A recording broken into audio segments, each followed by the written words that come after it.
Be sure to visit our website at smarthealthtalk.com. Welcome to Smart Health Talk with your host, Elaine McFadden. Welcome everyone to Smart Health Talk, and do we have a special show for you today? I mean, we brought in a person that is so hot right now as far as people wanting to know what the heck is going on with their food. Are they eating food that's even does it have any nutritional value? Is it contaminated with GMOs and pesticides? Are these things good? Are they bad? No, there's so many people out there that are confused on this subject. That's why I am so glad that I have today Howard Vlieger, and he is a farmer that has been out there working with other farmers, helping them transition from being addicted to pesticides and genetically modified seeds and getting off of that horrible nightmare bandwagon that they've been on and getting back to what it means to be a real farmer. And that's what I'm excited to talk about. Anyone that knows me knows that I come from a family of farmers, and it's near and dear to my heart that people could actually have that dream of being a farmer someday, having a little farm where their family can be safe and they don't have to worry about something happening to their kids in the process. And so we have Howard here with us today, but we also have two very special moms. And I tell you, I can't even imagine some of the things that these moms have had to go through. And the first mom that we have here is Zen Honeycutt, and then we also have with her Kathleen Kelly Halal. And these moms have been through quite an ordeal, and that's because what has happened to them has affected their children. And anyone that's a mom out there knows that when it comes to your kids, it just hits a special chord inside of you emotionally, and there's just something that comes out. It's like that protection part of us, that some sort of barbaric thing that says, you are not going to hurt my child. And so I think, just that emotion after what happened to their children triggered that inside of them enough to spark a desire to do something. And I am so impressed with these women, and I am excited to be up for you to hear their story, and I don't want to waste any more time. I want to get right into it. And so I'm going to go ahead and start with Zen. Why don't both of you just start by introducing yourself, and then maybe tell about at least 5 minutes of what happened to you, your story, and then we'll go to the other one, and then we'll talk about together, what you guys are working on, how we can get involved. Other mothers out there that are maybe experiencing the same thing, they don't know what to do, they want to take action, how do I get involved? And I'm hoping I'm hearing moms like that out there, because that's exactly what we need. We need more moms just like Zen and Kathleen. So Zen, go ahead and tell us your story. Oh, great. Thank you so much, first of all, for having us here today. I'm so excited to share because I have 3 boys, as Kathleen does as well, and in my case, all 3 have allergies, and some of them are life-threatening. My kids are allergic to dairy, wheat, eggs, milk, nuts, red food dye, and we recently found out my eldest is allergic to carrageenan, which is a seaweed food thickener, and it's in pretty much everything: hot dogs, ice cream, sauces, candy, lunch meats, everything that a kid likes to eat, right, at Cub Scout events or birthday parties or everything like that. And when the last allergy came about, I really started investigating, because I started asking, why can he eat hot dogs one day, but the next day he can't? What is going on here? The nut that would be disturbing. Yeah, the nut allergy people have pretty much been like, oh, well, I don't know what's going on, but a lot of kids are allergic to nuts these days, Same thing with milk. It's just sort of, oh, something's happening, we're allergic to lactose or something. But carrageenan, what the heck, what is that, right? So I started researching, and that's when I found Robin O'Brien's TED Talk, which is amazing. It's an 18-minute video which will alter your life on TED Talk. You can find it on YouTube for free. And I cried during that video, because not just because it was so upsetting to find out what's going on with our food, with genetically modified food, because she asked the question, is there a foreign invader in my food? Because that's how the body reacts to an allergy. It sees a foreign invader. So she asked the question, is there a foreign invader in my food? And she found out about genetically modified food. And I cried during that video, not just because of finding out what's been going on for 14 years with our food, but because of some relief. Because after 9.5 years of feeding my children this food, I could now do something about it. Just that knowing, knowing what the heck's going on so that you can then defend yourself and defend your children. Yeah. I completely understand that. Yeah. So then I watched Genetic Roulette and really learned all about it, and it was like taking off a veil, like a blanket away from your eyes, and being able to see the food industry and what's in the grocery stores for real, and really see what's in our food. And my son inspired me, actually. When I told him about the genetically modified foods, he said, "Oh, so it's something that's in the food?" And I said, "Yeah." And he said, Mommy, you know how I'm like, you call me compassionate and sensitive, because he is very sensitive. I said, "Yeah." He said, "So the inside of my body is sensitive too. It can sense what's bad for everybody." Isn't that observant? Kids are so Yeah. smart. And he said, "What if I do a report for the kids at school? Because, a lot of them that eat junk food, that's why the teachers yell at them. They're eating all this junk food and they're acting all crazy. What if I do a report at school and show them that if they eat these other foods, that they'll feel better?" And I was like, "You mean like a extra credit science report?" He's like, "Yeah." And I said, "That's awesome." I actually, at first I thought in my head, I don't really want to do another report. It was 2 weeks before school. But I helped him with it, and he did the report on the third day of school, called Happy Healthy Students Report. And, really why I'm here today to talk to you about the Moms Across America March to Label GMOs is inspired from my son, because he stood up and got in front of his classroom of kids that he didn't really know that well. And he spoke up and said, "I'm going to share this and help save the world and tell people about good foods that you can eat that will make you feel better, be a better student, feel happier." And that's why I'm here today. And Thank you. Well, thanks for sharing that, Zen. I mean, that's exactly the reason why we have this radio show, Smart Health Talk. We're, to bring on, people like yourself that are telling the true story of what's happening out there. Because how do you compare your story compared to what you see on television and what's projected on television? My kids yell at the TV. When they see ads for these big junk food, fast food companies, they're like, they know it's all lies. Wow. Yeah, I tell you, your son has now inspired me, and it makes it, because you need that. Sometimes, it gets so hard. You're out there trying to fight, this huge, giant corporation, and to stay strong and motivated and passionate and excited. Sometimes it's hard because the world kind of knocks you down a lot, and I know a lot of us felt that way that fought for Prop 37 to get that passed. But, I just really trust that things happen the way they're supposed to, and the way I envisioned it was to have the whole country behind it so strongly that they can't stop it. So it's your stories that are helping to enlighten people and make all that happen, where we can start to look at food, like you said, in a different way and see it for what it really is. I challenge all the moms out there to start reading their labels and look for carrageenan, and I'm really glad that you brought that up, because I know there's a lot of controversy over with the NOP and the Organic Trade Association on whether carrageenan should be allowed in organic foods. Yeah. And that's something that's in hot debate right now. And what you're saying is, my child was allergic to carrageenan, and that supports the people that are saying, no, this should not be allowed in organic foods either. So thank you very much for that.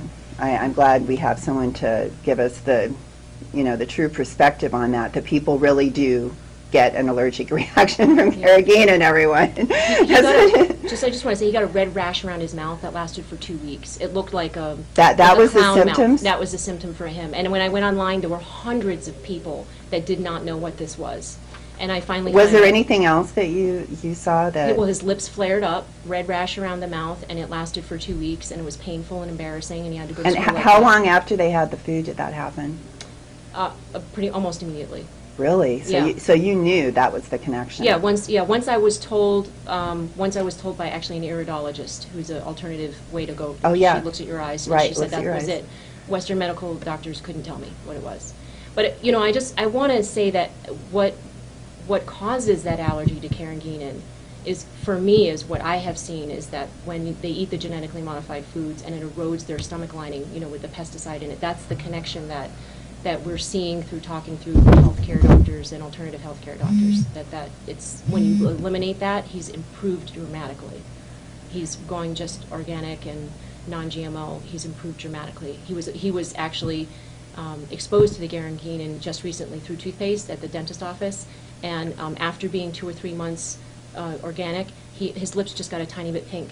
He didn't get the whole line around his mouth, so his stomach is healing from going non-GMO and organic. I'm glad that you mentioned that carrageenan is in toothpaste, because there's a lot of hidden places. Like, people think food, first of all, because we've been talking about food, but you're saying, you know, it's also in other non-food items. So, you know, that's how aware you have to be as parents nowadays, and we wish it was easy and we didn't have to worry about these things, but the truth is we do. And so next, I'd like to welcome Kathleen.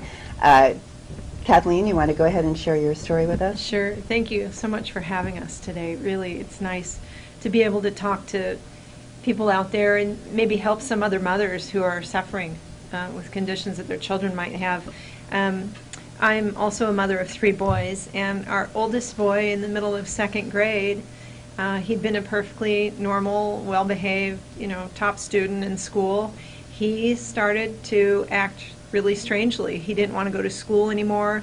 He would hide under his desk. He wouldn't do anything we said. He had anxiety. He wouldn't go to sleep.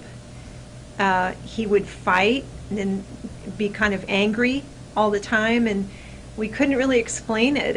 And you know, he was called into the counselor's office in school, and the school counselor, you know, who's a PhD, she didn't know him because he'd never had any issues before, but she spoke with him for like 20 minutes, and she said, well, I think you should put this child on antidepressants.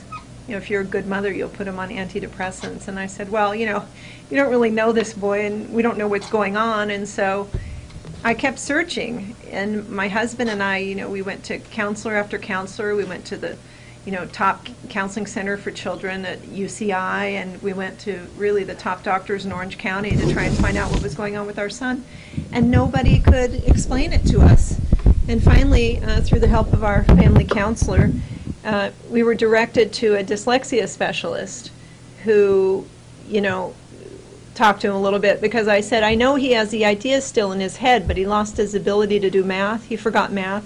He couldn't write anymore. His handwriting got really bad, really messy. And I said, I know he still has these ideas in his head, but he says he can't write. So we talked to her for a little bit, and she said, I think if you remove his tonsils, this behavior will all go away. And I couldn't believe it, you know, but at this point, we'd been through so many doctors, we spent thousands of dollars, that I was willing to look into it. She said, go to an ENT and get him really thoroughly checked for strep. And, you know, even though he'd been to the pediatrician 2-3 times and an internist, and they'd all given him a clean bill of health, you know, they'd taken throat swabs, and he didn't have any signs of strep.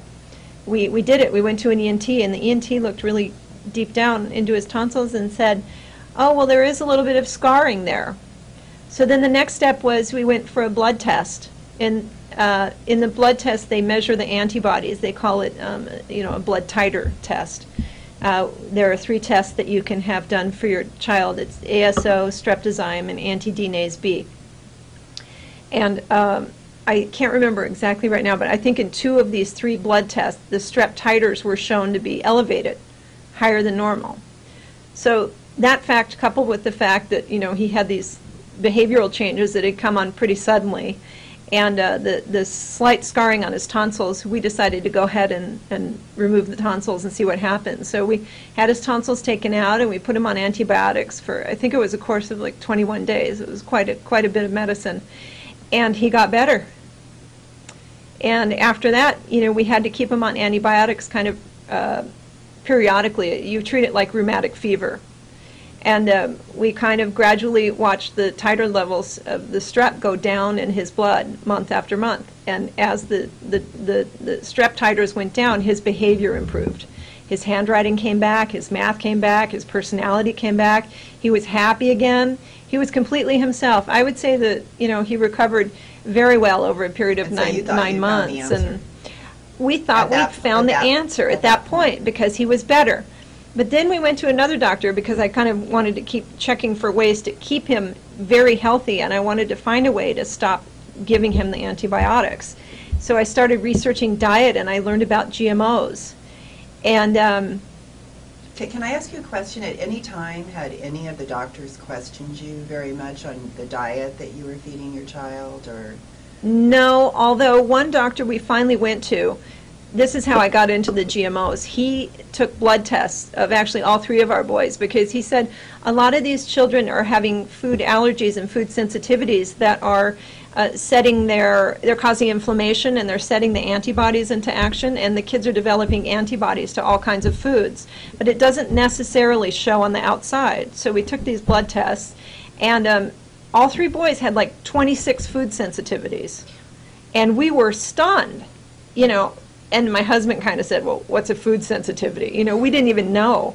So then our oldest boy, the one with autoimmune issues, had 2 allergies that show a reaction. That's to peanuts and penicillin. But he had a really high food sensitivity to dairy. And it didn't show on the outside when he consumed dairy. And his neurologist explained that that's probably because of his autoimmune disorder, that it helps to suppress reactions. Mm-hmm. And so I just thought that was the strangest thing, that these children could have these food problems going on that you can't really see on the outside. And so then I started looking into food and food quality and GMOs, and I found out that GMOs in the body are recognized as foreign proteins. And so the body kind of goes on alert when you eat these foods. And on the inside, there's a lot of inflammation and a lot of chaos going on, and antibodies are actually developed to these foods. And that's a problem for someone like me, who's trying to keep my children's antibody levels low. Because once the children have the condition of PANDAS, which may be started by a strep infection, and it may be a particular strain of strep, they don't know yet. But once a child starts to have this, then if they have an antibody reaction to anything, even a cold, a flu, chicken pox, hand, foot, and mouth disease, Lyme disease, these other things can trigger PANDAS as well. So I have to be ever vigilant. What is PANDAS? It's called Pediatric Autoimmune Neurological Disorder Associated with Strep. And there are a lot of politics around it, and there are some doctors that accept that it's a real condition and some that don't, and there's kind of a battle going on. But Susan Sweeto of the National Institute for Health is doing major studies on PANDAS. And there's an organization called Saving Sammy, and you can go to the Facebook page, Saving Sammy, Facebook. Is this a new thing, or is this, is it something that was around a long time ago, but now we're seeing more cases? There are kind of records of it here and there in the past, going all the way back to the Bible. There are passages. And in Greek history texts, there are references to people kind of going a little nuts because they have strep, an infection. And I'm not sure exactly what the wording is, but there were studies here and there, and there's a related condition called Sydenham's chorea, which happens where it looks like people are kind of dancing, but actually they have strep, and it causes their bodies to have involuntary tics or movements. That's another symptom that people can have. So it's been around. However, I discovered that since the mid-90s, when GMOs were introduced to our food supply, this condition has sort of skyrocketed. And it's, in my mind, a giant coincidence that, along with autism, autoimmune issues, behavioral issues, ADHD, peanut and food allergies, all these things that are driving our kids nuts. I mean, there's a real change in the population of children. If you talk to school nurses or school teachers or pediatricians who've been around for years, they are all seeing, all of them, that so many children are having different issues. Should we trust our health professionals? Well, maybe. Yes. Maybe we should be yes, I mean, the ones who are savvy enough. I'm a health professional. You should definitely be listening to me. Yes. So, but the question is it okay? Yeah. The question is that how to treat it once it comes up. The real problem with this condition, PANDAS or similar issues, is that it looks behavioral. But really what's causing it is an underlying infection. But a lot of medical professionals, sadly, see the behavioral issues And they want to give medication right away. They want to give ADHD medication, SSRIs. They want to put the kids on prescriptions right away. And nobody thinks to check the blood for the antibody levels. And thankfully, our son was able to avoid any of that medication, and now he's completely healthy. But we had to do it through first antibiotics to get the antibody titer levels down, and then through diet to stop aggravating his system and get rid of the GMOs so that we could lower the antibody levels for the foods, too, that were also causing inflammation, because I think most people know that our immune system is based in the gut, and you have to keep that healthy in order to keep the body healthy. Everything comes from there. Everything all comes of from our there. nourishment, everything is coming from our gut. I totally agree with you. And from what I'm hearing that you're saying, it's almost like you get this infection of Streptococcus aureus, and then your body is never able to totally overcome it. You're never able to, like, get rid of it. It, like, lingers in there. That's right, but there are no symptoms on the outside. You don't know. You don't know it's in there. Yeah, and then eventually just the presence of Streptococcus aureus in the body is incredibly destructive. Its purpose is just destroy cells. That's right. And so that's happening, and then I know I've heard also that just leaky gut, compromising that thin layer of intestinal tract, where the actual food particles are getting in the blood. Yes. And that's why we're seeing like these allergic reactions Yes. to food, because Yes. it's like traveling around in the blood, and the body's like, what the heck is this broccoli doing in the blood here? Yeah. This does not belong. That's It's not right. that the broccoli's bad, it's just that Yeah. the leaky gut happened at that moment that you ate broccoli or carrageenan or avocado or strawberry. I mean, there are kids that are allergic to the strangest things now. So what do you guys do? Like, what is your lives like now? With, Oh. are you just like, are you careful with every single food item? I do my best. I think Zen might be a little more successful. I would say we're probably on about 70-30, non-GMO to GMO. We drive to 4 different markets. We shop at Trader Joe's, Mother's, Whole Foods. We go to the farmer's market on the weekends. We do the best we can. At home, we keep our food all GMO-free and organic. But then when you're out living your life, sometimes they want pizza, or, it's very, very hard as a mother, because the foods containing GMOs are everywhere. And the children are tempted, and they want to be like normal children. That was Monsanto's goal. They want to take over everything on our plate. That's their goal. And this is a warning right here on what can happen. And then just the thought of, pregnant women being exposed to these things too. The baby formulas. The baby formulas have GMO. If you don't buy organic. 46 to 64% of formula is made out of soy, GMO soy. And that is sprayed with glyphosate. And glyphosate, which I'm sure Howard will talk about more, draws out the vital nutrients of any living thing. So these babies are drinking formula that has glyphosate on it and is GMO, that draws out vital nutrients of a living being. To me, that's the worst. To me, that's criminal. I used to be a WIC dietitian, and I knew this stuff, and I hated every single second of it. And it was my goal to eventually change that. I would have moms come in to WIC, crying to me about all of the symptoms that their babies were experiencing. Yep. And, I wanted to say, quit feeding them this formula, go get some organic formula. But that's a hard thing to do if they... There's a bill going forth in Connecticut right now, I believe it's in Ledyard, where they're trying to have formula labeled if it's GMO. So there are moms out there that are working hard to do this all across the country. And all moms can fight this. All moms can. All moms need to fight this. Panda moms, everyone. Both these women are a member of Panda Moms, and you heard the definition of panda from Kathleen. Oh, Kathleen is and you started Panda Moms, is that correct? No, well, I'm the leader of the OC Pandas support group, but it actually there's a mother named Beth Maloney. She's she lives back in Maine, but she travels a lot to talk about pandas, and her Facebook page is Saving Sammy. It's called Saving Sammy. Sammy's the name of her son, and she figured this out. She made a promise to God that if she were able to help her son, that she would help other mothers and help other children who have this condition. It does go away. Her son is in college, very successful. I think he has like 3 majors. He's doing very well, and she's wonderful. Beth's wonderful. But she wrote a book called Saving Sammy, and if you're interested in the subject, read that book to go through her experience. But Saving Sammy is a Facebook page, and then Zen is starting a march that mothers can participate in to really do something about the GMOs. And go ahead and tell us about That's that. called Moms Across America March to Label GMOs, and that's going to be on July 4th all across America at a parade near you. It doesn't matter if you're on vacation. There's going to be a July 4th parade near you, and you can sign up very soon. You can come to momsacrossamerica.com page and find out more information about it. We don't have the sign up ready yet. It's going to be this fantastic map where you can see where people are signing up all across America, but it'll be very soon.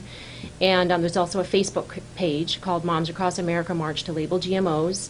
And we've had 186,000 people in the first couple of weeks that were finding out about it. We have 34 marches now signed up on our... Right on, yeah. Zen! Go, so, girl! Yeah, so it's happening. I mean, moms, I talk to moms from Idaho, Iowa, Connecticut, Florida, Tennessee. I mean, this is a daily basis now. People are contacting and saying, we want GMOs labeled. We want to know. Were you overwhelmed by the response? Were you surprised? At the way everything is like happening? You surprised? I guess yes, because for so long, as Kathleen must feel, you struggle as a mom on a daily basis to feed your kids at least 6 times a day, right? Yes. And you just struggle to feed them, healthy food that's non-GMO. And when you reach out and you find another mom in another state or in another county or in another town even that feels the same way you do, that's going through the same thing you do, I mean, it all comes together, and it's so empowering. It's really, this is our country. These are our kids. This is our food. We buy 85% of the food. It's up to us. It's up to us moms. Moms buy 85% of the food. And so what would you say to moms out there to just get started? To just get started, buy organic. And look for the non-GMO Project Verified label. And look, especially if you're eating soy or corn, just buy organic. Well, you can go to the Institute. What's for responsible Institute for Responsible Technologies. Just type in non-GMO shopping list. Right, non-GMOshoppingguide.com. Yes. And we have the link to the app right on our homepage, smarthealthtalk.com, so you can find it there, everyone. Yep. And okay, well, we've been listening to Kathleen and Zen talk about what it's like to be a mom with a child that has these type of allergies, and how serious it is and how it's changed their life and the lives of their children. And that should get everyone right now should be listening to every word that we have. Our next guest, Howard, it's Vlieger, and he's a farmer, and he's out there fighting the fight to make it possible for us to not have to worry about whether our food has these contaminants in it, these GMOs. He's out there trying to help at the point where it really makes a difference, at the farm, where it's grown, how it's grown. And so, Howard, I want to welcome you to Smart Health Talk. Thank you so much for being here, and I'm ready to just dig into that brain of yours and find out about all the important things that you have to say, because this is a message to everyone. And I love what Kathleen and Zen were talking about as far as this being, has to do with our country. This is like whether we have a country full of sick people, weak people, or whether we have a country full of strong people that are not sick and having to spend hundreds and thousands and millions and billions of dollars on health care that we don't even have to spend it on, that we wouldn't have to spend it on. If Howard over here does his job the way he's supposed to do it. So Howard, why don't you go ahead and introduce yourself and tell us a little bit about what it is that you're doing out there. Well, thank you for having us on. It's good that you're helping to get the word out. That's very, very important. Thanks to Kathleen, I'm back in California again this week to give presentations to help educate people about GMOs and the toxins associated with the production of the GMO crops. I became a student of the soil in 1989, and from that point till today I continue to learn how to assist interested family farmers in what we term as biological crop production methods. And I started studying GMOs in 1994, was suspicious of them, and from firsthand experience on limited testing that we did on our farm, we found out right away they were not good for our livestock. But then as it continued to come into the feed supply of the family farmers that we worked with, we saw consistent problems time and time and time again. And from that hands-on experience, then I believe the good Lord was very instrumental in connecting us to the right scientists and researchers throughout the world.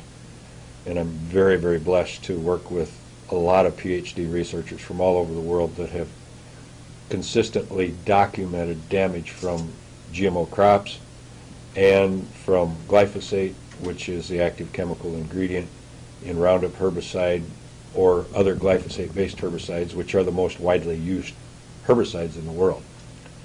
The GMO itself, just the process of making the genetically modified crop, causes the establishment of these foreign proteins like Kathleen mentioned. And in livestock we saw that very visibly. Having the experience that I did working for a veterinary for 8 years when I got out of high school, we knew that when the digestive system is messed up, you're in trouble. Well, that's that way with all mammals. And the irritation, inflammation, erosions, and ulcers that we would witness in the stomachs of the animals, along So you with actually cut them open when and they saw this. when they witnessed it died, yourself. when the animals died, we would do a post-mortem, and that irritation in the stomach was absolutely consistent, and that led us to gather a significant amount of anecdotal information, which led to conducting a scientific study. I cannot comment directly on the results of that study yet because it's still pending publication, but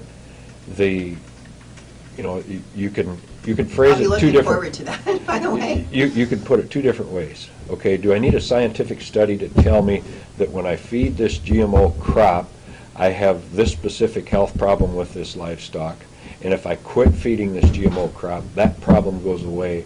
Now, to a farmer, that's common sense and real life happenings.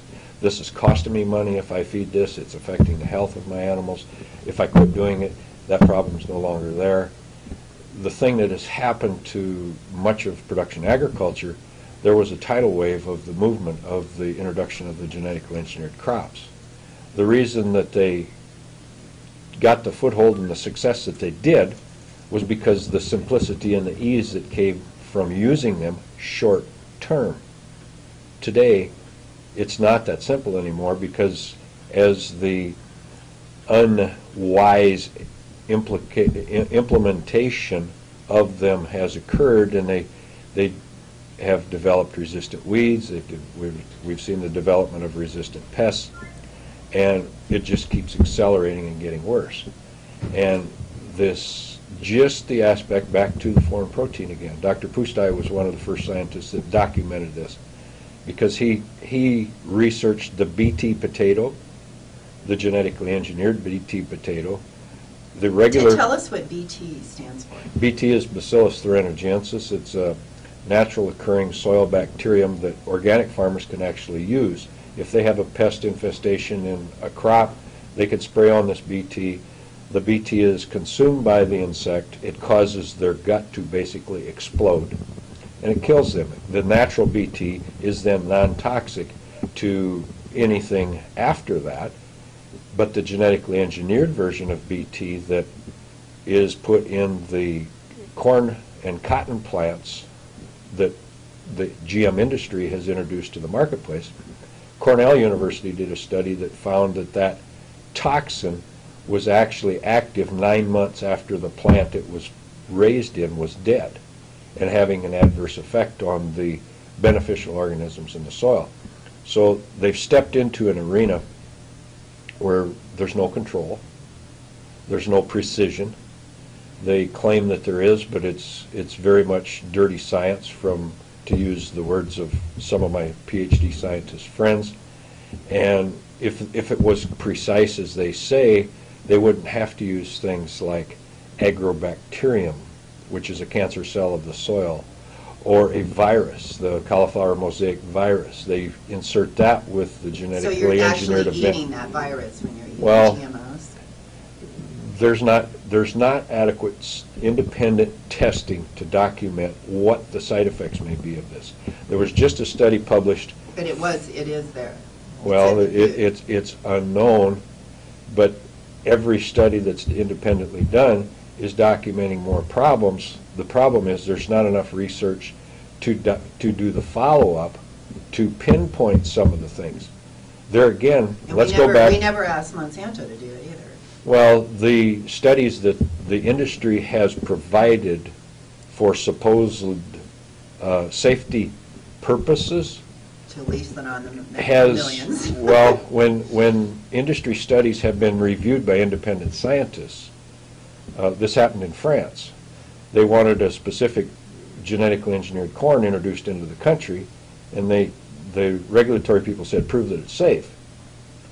Well, when they took the research data from the industry and an independent scientist reviewed the data that the industry provided, their own data proved there were significant health issues to the animals that consumed that crop that they said was safe.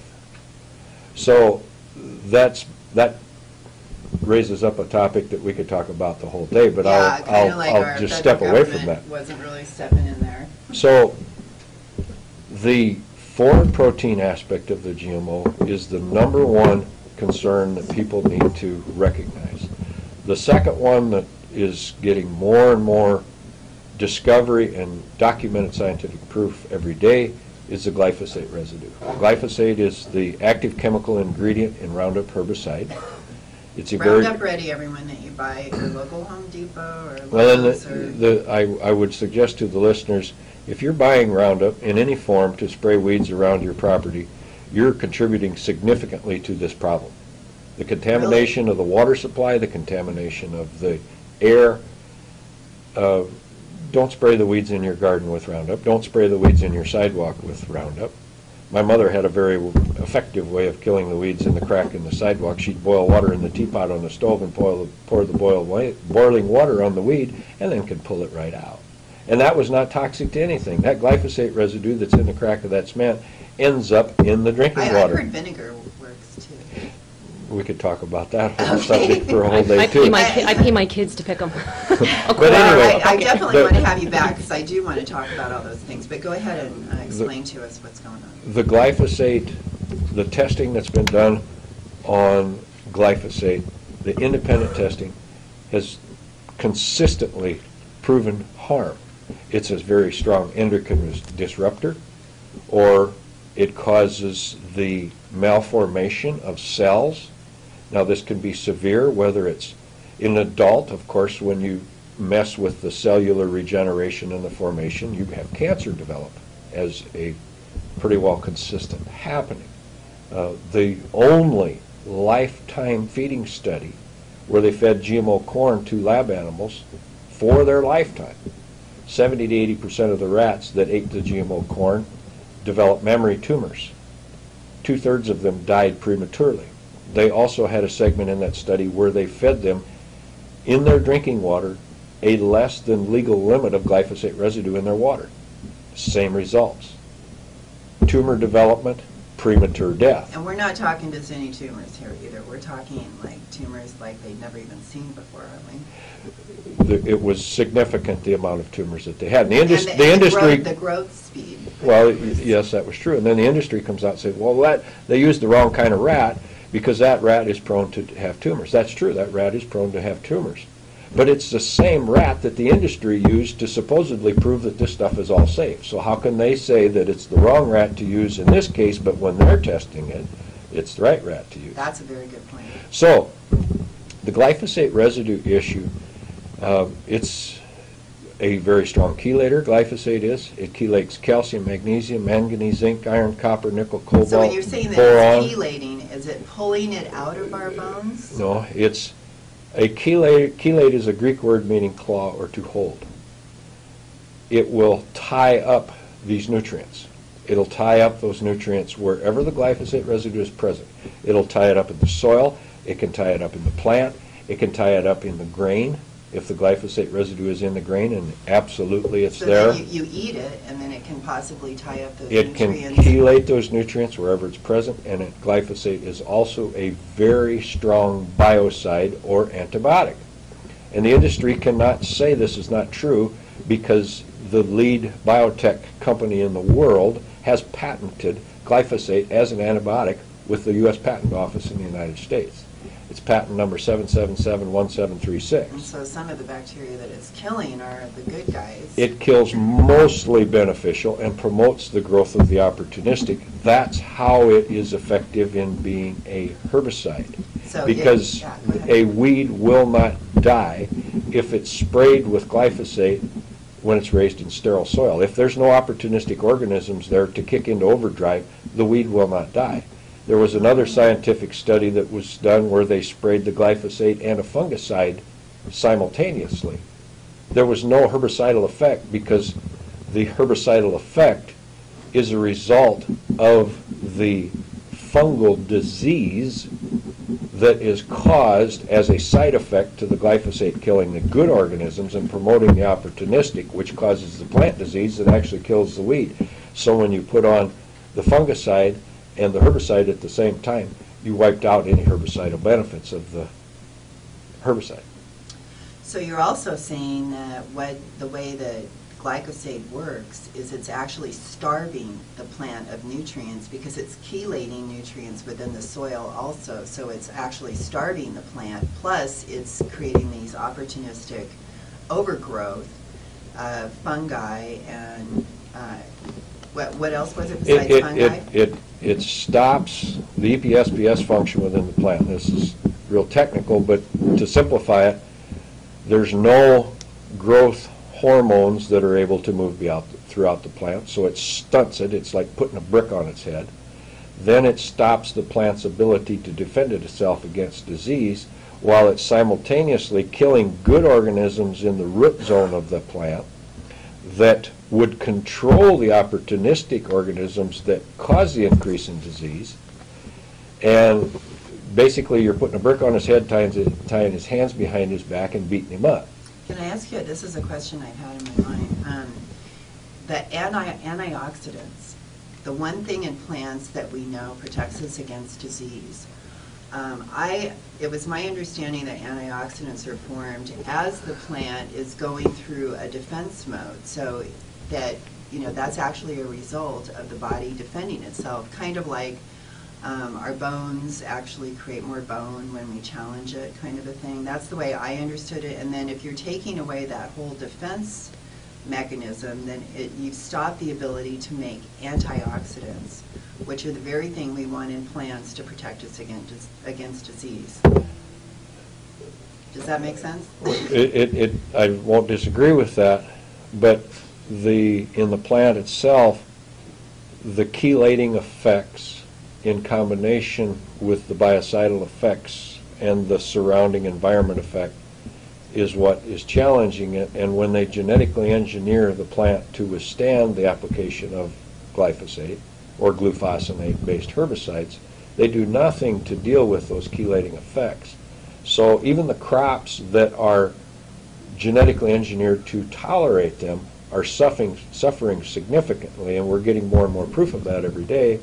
And this past year in the drought, we saw dramatic failures of the genetically engineered crop when there was a properly raised non-GMO conventional crop right next to it. Now the industry will say, well, gee, we did all these wonderful things and we've got this drought tolerance coming and it saved everything and it's really, really good.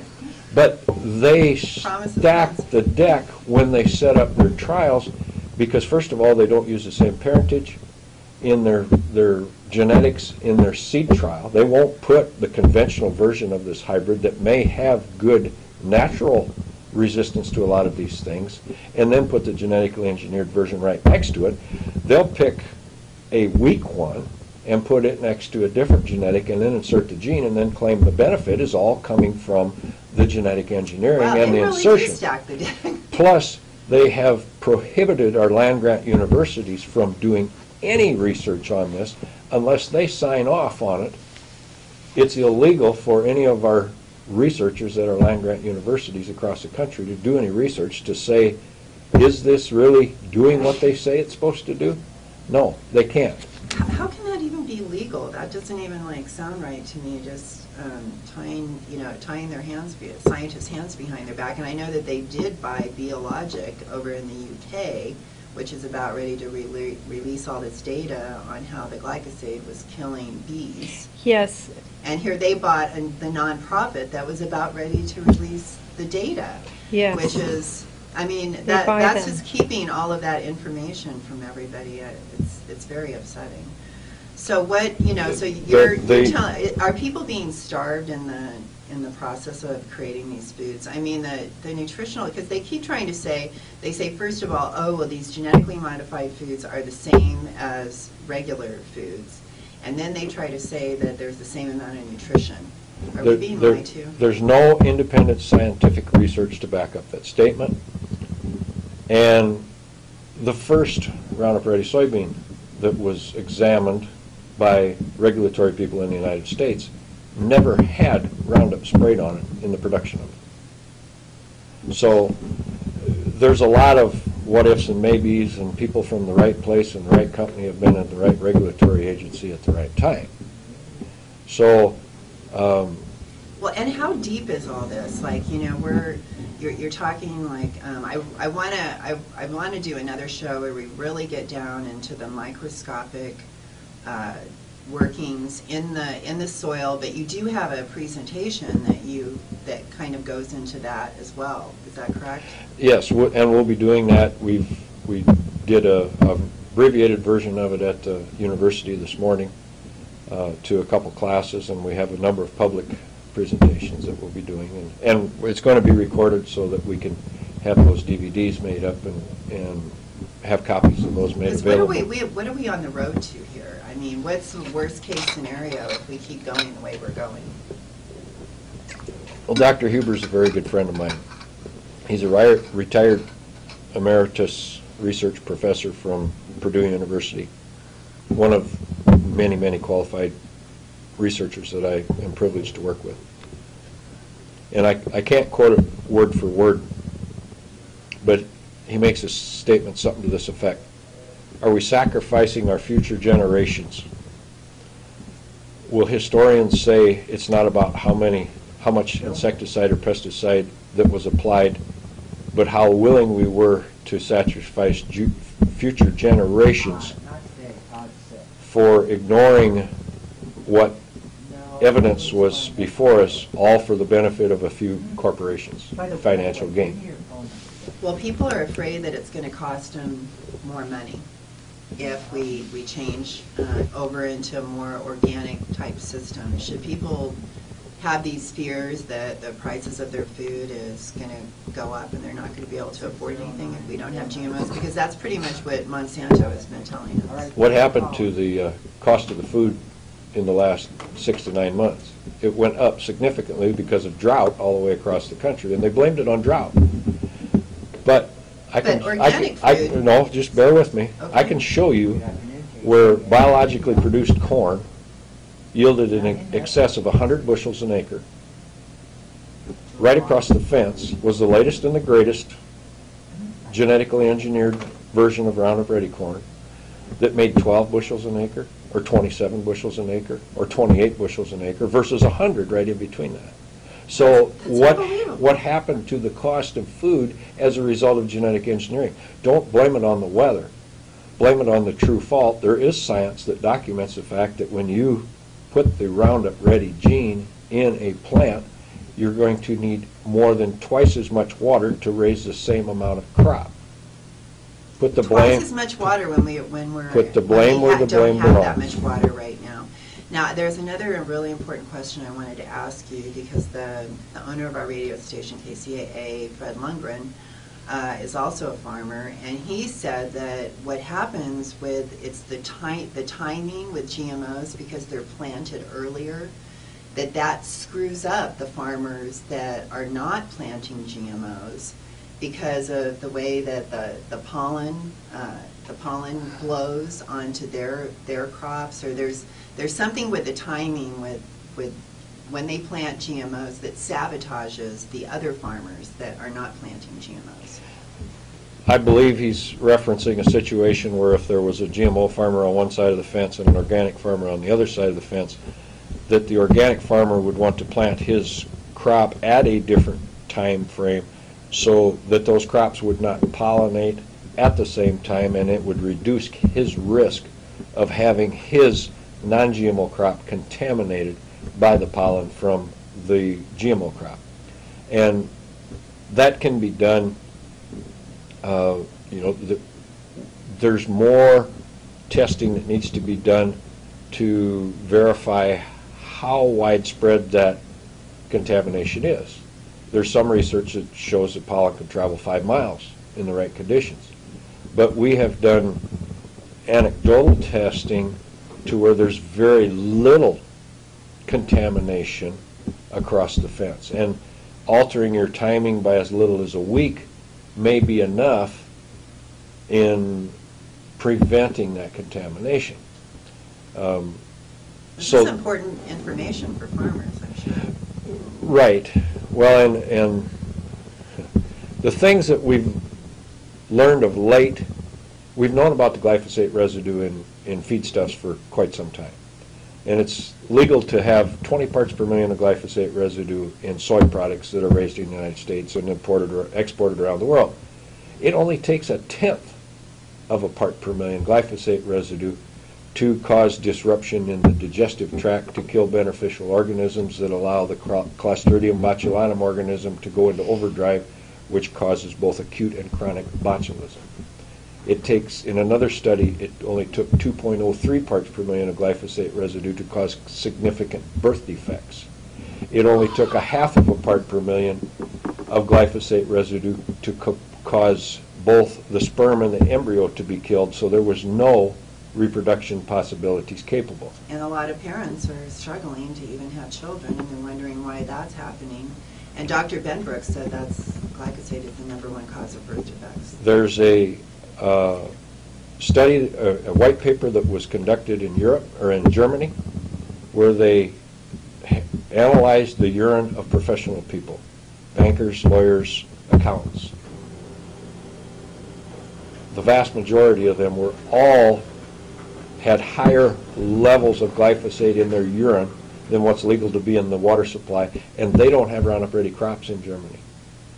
But they're using it as a burn down for no-till farming, and they're using it as a desiccant or a ripening agent prior to harvesting their crops.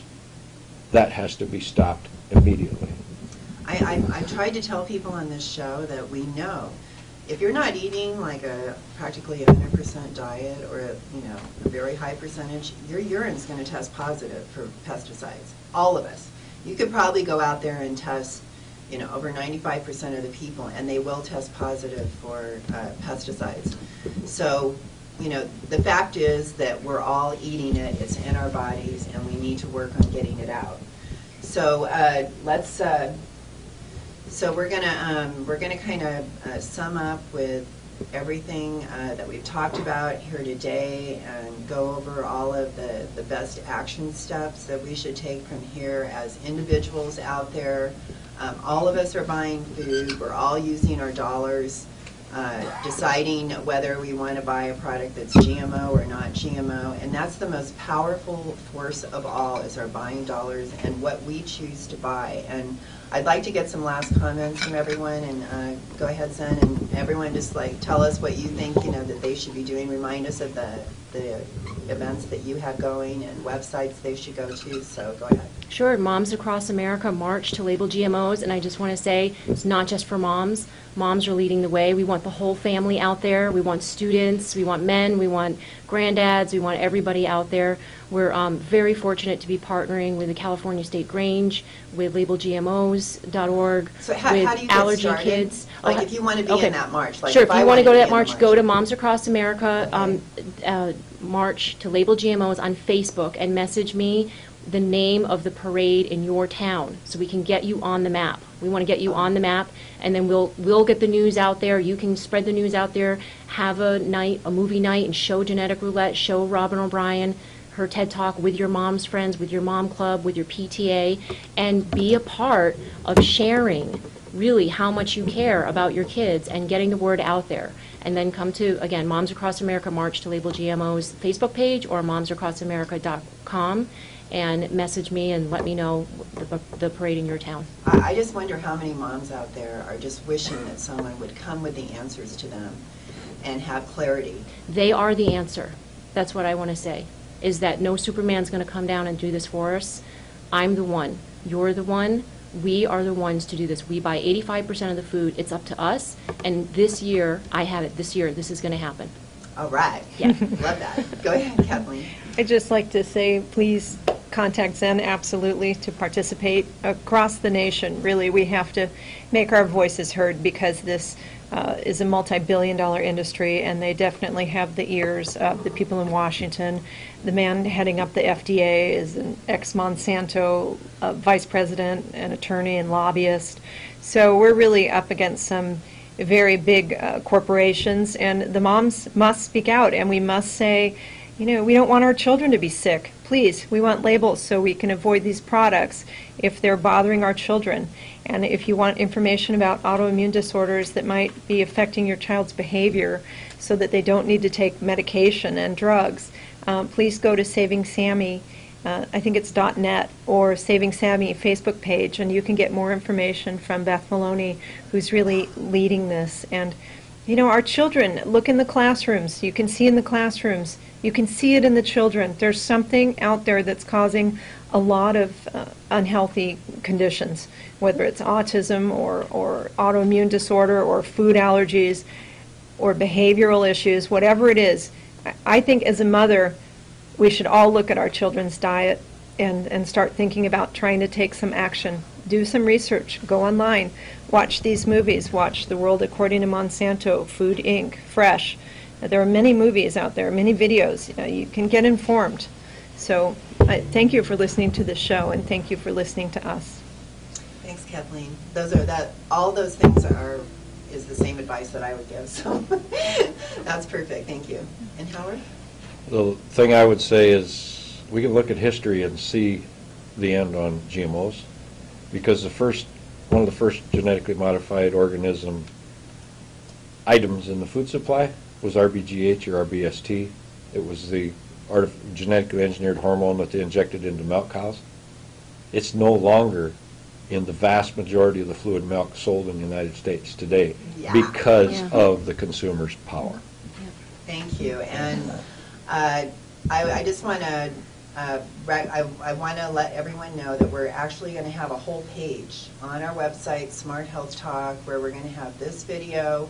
We're going to have the slideshow once I get the video for that Howard was presenting at the university, and it's going to give you a lot more information on what goes on in the soil. I'm going to make sure that we have all the links on that page to the Moms Across America and it's Sammy. SavingSammy.net. Saving Sammy. I'm going to put all those links all on one page so that if that's something that you are interested in yourself, or maybe you know other people that are suffering like this, you want to be able to know where to send them.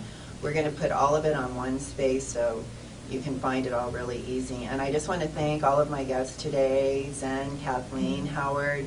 I mean, how lucky am I to have, this quality of a guest here that really is giving us the inside info. We're so lucky to get this information, because most of what you hear out there on television and in the newspapers, magazines, it's just whitewashing and trying to blind us on the real truths that are out there, and you heard it today on what really is going on out there. So everyone, you can join us on Facebook with Smart Health Talk, YouTube, Twitter. I am like a fiend out there. I am constantly posting new stuff, so please do that.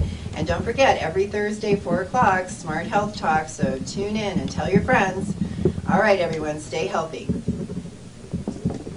Do, do, do, do, do, do, do.